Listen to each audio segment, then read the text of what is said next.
تقولك عندك سجادة، عندك بطانية، عندك حاجة اغسلها لك، وبتاخد الأجر بتاعها على كده. فده رزقها. هو ده رزقها اللي بتصرف منه على نفسها. فخلاص انا مش قادره ما اجيش على نفسي، وده رزق الناس، ومن يمك انت شويه للناس ديت، يعني بينك وبين ربنا. فاهماني؟ صباح النشاط يا صباح ايام ربنا الجميله، صباح الرضا، صباح جبران الخواطر. يلا قوموا بقى، ما تكسلوش كده، دخلنا في الجد. وبدأ العد التنازلي، ما عادش حاجه على رمضان. يلا قومي اتنشطي، لو وراكي حاجة اعمليها، عشان رمضان للعبادة. عشان رمضان بتحس ان اليوم بتاعه قصير وبيجري، وما بتلحقيش تعملي كل اللي انت عايزاه فيه. ده غير كمان ان شغله بيبقى كتير. وكمان المفروض ان احنا ما نسيبش فرضنا، وما نسيبش المصحف، ونختم ختمتنا في رمضان. فلازم نكون يعني مؤهلين لكده. يعني نكون مخلصين برضو حاجات في بيتنا، مش رمضان بقى عشان دخل علينا عيد نعمل بقى تنظيفات ومش عارف ايه، ونسيب العبادة، ونسيب اللي ورانا. فانتي بقى امسكي العصاية من النص. عندك بقى سجادة وسخة، وديها دراي كلين، او عايزة تغسليها انتي اغسليها انتي. لو ربنا يعطيك الصحة وقادرة تغسليها اغسليها، مش قادرة يبقى ما تجيش على نفسك وما تجيش على صحتك. عشان حاجة. فاهماني؟ الصحة ما بتتعوضش. فقومي بقى شوفي اللي وراكي كده. انا هنا كده اليوم ده قمت توكلت على الله، ورميت حمولي كلها على ربنا، وقمت فتحت شباك الأوضة. أول ما صحيت، فزي ما أنا وصورت معاكم، وفطرنا. وكان عندي بقى طبقين كوبايتين كده في الحوض مكان الفطار. هوب نضفت الحوض، وكان أصلا حوض نضيف من على بالليل. وكان عندي حلل وحاجات غسلها، وريتها معاكم أول الفيديو. لميتها بقى كده، وبدأت شطبت المطبخ، ودخلت على طول على الغدا. يعني ما خرجتش، لا، ولعت على مطبخي الأول على الغدا مرة واحدة، عشان أطلع من المطبخ مرة واحدة على بره.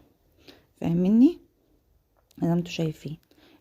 اليوم ده كنت صاحية. مش عارفة، كان نفسي اكل بطاطس بصلصة ورز بالشعرية. ما تقوليليش بقى صينية بطاطس، لا. عارفين الاكل بتاع زمان بتاع امهاتنا كده زمان، اللي هما كانوا يعملوا البطاطس بالصلصة في الحلة، ويحطوا فيها اللحمة، ويعملوا شوية رز بالشعرية وشوية شوربة وخلاص. ولا تقولي لي صواني، ولا تقولي لي فرن، ولا تقولي لي حاجه من دي خالص. انا بقى صاحيه من النوم، هافف عليا اكل الاكله دي بطريقه فظيعه. نفسي اشم ريحه زمان كده، مش عارفه في ايه. حاسه ان الايام ما عادش فيها بركه، مش حلوه زي زمان. الواحد بيحن الايام زمان قوي، مش عارفه اليومين دول في ايه. فقلت بقى ما بديهاش، نعمل الاكله دي وخلاص يعني. مفيش مشكله. عايزه اقول لكم ان انا ما اكلتش بطاطس بالصلصه بقالي سنين السنين، ممكن اكتر من 10 11 12 سنه. كله صواني صواني. فقلت لا والله، لا قايمه عاملاها. المهم بقى يا بنات، عايزه اتكلم معاكم شويه. عايزه اقول لك، لو عندك بقى حاجه تقومي تعمليها، توكلي على الله كده وقومي اعمليها. انا اليومين دول ماسكه الحاجه اللي اقدر عليها بعملها. يعني المطبخ. كنتوا طبعا عارفين ان انا كنت حاطه ورق تاني، اللي هو الورق الفوم الابيض، وزمانه كان ومش زمانه، هو اكيد كان بيبان في التصوير معانا. المهم هنا البطاطس انا بعملها بالتومه، في ناس بتعملها بالبصل، مش عارفه، بس انا بحب اعملها بالتومه.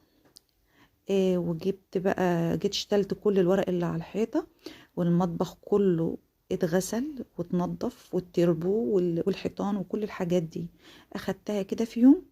وبدأت برضو عندي مشاية صغيرة وسخة اغسلها.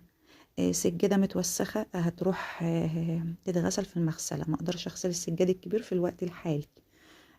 كنت بغسله زمان، في الوقت الحالي خلاص ما عدتش قادرة. فخلاص مش هاجي على نفسي بقى واتعب واغسله، لا. لا يكلف الله نفسا الا وسعها. قادرة تعملي الحاجة اعمليها، مش قادرة خلاص. في ناس تانية بتسترزق بكده. يعني في ناس بتغسل في بيوتهم، في ستات عاملين المشروع ده في بيوتهم. تقولك عندك سجادة، عندك بطانية، عندك حاجة اغسلها لك، وبتاخد الأجر بتاعها على كده. فده رزقها. هو ده رزقها اللي بتصرف منه على نفسها. فخلاص انا مش قادره ما اجيش على نفسي، وده رزق الناس، ومن يمك انت شويه للناس ديت، يعني بينك وبين ربنا. فاهماني؟ المهم بقى، قومي بقى تشوفي ايه وراكي عشان تعملي كل يوم حاجة كده. الناس بقى اللي بتفرز الطماطم، يلا الحقي، هي رخيصة الايام دي في السوق جدا. انا جيت هنا يا بنات اعمل رز بشعرية، ما لقيتش الا شوية الشعر الصغيرين دول. يا ادور على شوية شعرية تانيين مش لاقي، قلت خلاص هم حلوين قوي مانيش موقفة الطبخ على حاجة. والله لو حاطه الاكل كله على النار قبل ما اطلع من المطبخ مره واحده، عشان عندي بره شغل تاني في البيت. تمام كده تمام. كفت ووفت وقضت، والف حمد والف شكر لك يا رب. اللهم ديمها علينا نعمه يا رب، واحفظها من الزوال. يعني بصي، قعدانك في بيتك بس لوحده نعمه. دخولك الحمام لوحدك بس من غير ما حد يسندك نعمه. انك بتقدري تندغي على اسنانك لقمه عيش نعمه. فكل نعم ربنا حلوة، احمدي ربنا عليها في كل وقت. وفي كل اما تيجي تقومي بس تدخلي الحمام احمدي ربنا. كل حاجة ربنا بيديها لنا نعمة. عارفة لو ربنا مبتليكي بشوية تعب ما تزعليش، نعمة من عند ربنا. ربنا فاكرك وفي ميزان حسناتك. اللهم لك ألف حمد ولك ألف شكر على كل نعمك يا رب. حطيت الأكل كله على النار بقى، وبدأت أقفل الشقة اللي أنا كنت مفتحاها من الصبح تتهوى. انا بعد ما خلصت الاكل بدات اقفل هنا البلكونه، بقول لكم انا حاطه شبشب في البلكونه بلبسه وانا ايه خارجه البلكونه يعني. ده للبلكونه. المهم، عايزه اقول لك بقى ايه كنا بنقول ايه قبل الشعريه، بنقول ان احنا نشوف اللي ورانا. تقومي اي حاجه وراكي الحقي اعمليها.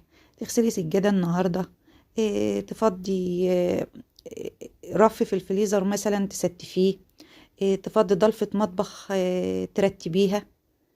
فاهميني كده. تغسلي سجادة، تغسلي فرش الانتريه. انا بقى اليومين اللي فاتوا دول اي ما صورتش معاكم، بس كنت شغالة على كده. سجادة المطبخ وسخة اغسليها كده. اللي هو اول باول كده، بالخف. حتى لو حاجة اتوسخت مش معنى كده ان احنا هنفضل محافظين كل ده طول شهر رمضان.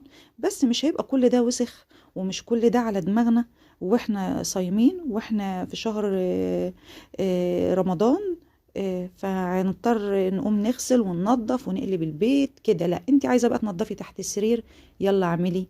عايزه تطلعي فوق دولاب، يلا ربنا معاكي كده. ابدأي بقى ايه واحده واحده. إيه انا بقى كنت في اليوم ده هطبخ وهفرش. بس لان انا كنت غاسله اليوم اللي قبله. انا هنا بلم معاكم الفرش اهو. كنت بقول لكم ان هو نشف، والمفروض ان انا هلمه زي ما انتوا شفتوا كده. وهبدأ افرش بقى. الشقة كنت منضفاها اليوم اللي قبله، واليوم اللي قبله برضو كنت عاملة المطبخ كده. كل يوم حاجة كده، والسلة على مهلي. وهنا كنت بقول لكم الاكل على النار. الرز كان استوى، والبطاطس والله كانت تحفة، كانت تحفة. شوف شكلها يا بنات، ومسبكة ومش حاطة فيها زيت كتير ولا اي دهون كتيرة، حاجة بسيطة كده. وحطيت معاها اللحمة، خدت غلوتين كمان، وخدت ودت مع بعضها كده. واللحمة بقى طعمها بطاطس، والبطاطس بقى طعمها لحمة وجميلة. وبألف هنا وشفا للي كل يا رب. واللهم مطعم كل جائع على وجه الأرض يا رب. وما تحرم حد يا رب من صحته ولا من لقمة عيشه. المهم هنا كده، كان الأذان أذن من شوية. أنا ما صليتش الفرض في ميعاده بالظبط، يعني عشان ما اضحكش على حد. فيا دوبك صليته على طول أول ما خرجت من المطبخ. وكنت بلم الغسيل معاكم في البلكونه، وما قدرتش اقف اطبقه. فخدته بقى وقعدت كده ومسكتهم طبقتهم، ولميت الفرش بتاع الانتريه بقى، وهروح افرشه. بس في الوقت الحالي انا كنت محتاجه جزر. والراجل نده في الشارع اللي بيعدي البياع، وكان معاه جزر وسفندي. مش فاكره كان معاه ايه تاني، بس انا جبت جزر وسفندي، ده اللي انا جبتهم هوريهولكم اهو. ده فايدة الجردل أو السبت اللي بيبقى في البلكونة. ده فايدته ان نزليه هاتلي كذا وهاتلي كذا يحطلك فيه. من يا بنات من ولاده بيعمل الوصلة دي زي حالاتي. شفتوا وصلة الكهرباء دي؟ العيال ولادي بيحطها ويحطها في الشاحن بتاع الموبايل وهم قاعدين، عشان مش قادرين يستغنوا عن الموبايل شوية صغيرين. اعمل ايه؟ من اللي زي كده. المهم بقى دخلت كده زي ما انتوا شايفين. بدأت انضف بقى الحاجة جامد قوي، بحيث لو فيها تراب حاجة واقعة تنزل بقى على السجادة مرة واحدة قبل ما افرش. عشان هطلع بقى المكنسة اشفط كل الدنيا دي. نفضنا اهو. يلا بقى نفرش. انتي بس تعملي بصبعك كده تلاقيها اتفرشت، هي بتتفرش لوحدها.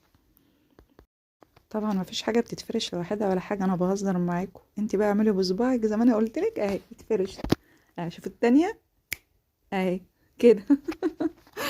المهم يا بنات، طلعت بقى المكنسه هنا كده وبدات شفطت الشقه كلها، وهفرش بقى غطا السجاده، ويبقى انا كده شقتي بقت 100 فل و14. وهبدا بقى اقطع شويه الجزر اللي انا جبتهم. كان عندي بسله وما كانش عليها جزر، فجبتها وفصصتها وسبتها على جنب. وبعدين الجزر بقى جبته، قلت بقى ايه، يلا هو الراجل عدى اهو، وانا كده كده كنت محتاجاه. اما اجيب بقى اللي انا محتاجاه بقى، بدل ما ايه ارجع بقى لسه هنزل اجيب من السوق ولا اروح عند بياع بعيد، لا هو تحت البيت اهو. جبت اللي انا محتاجاه وابدا اقشره بقى. بصوا يا بنات، انا ما عنديش القشره بتاعتي انكسرت تمام. فقمت جايبه هنا، ده مقوار كوسه كبير، ما بقورش اصلا بيه الكوسه، لقيته بيعمل زي القشره بالظبط.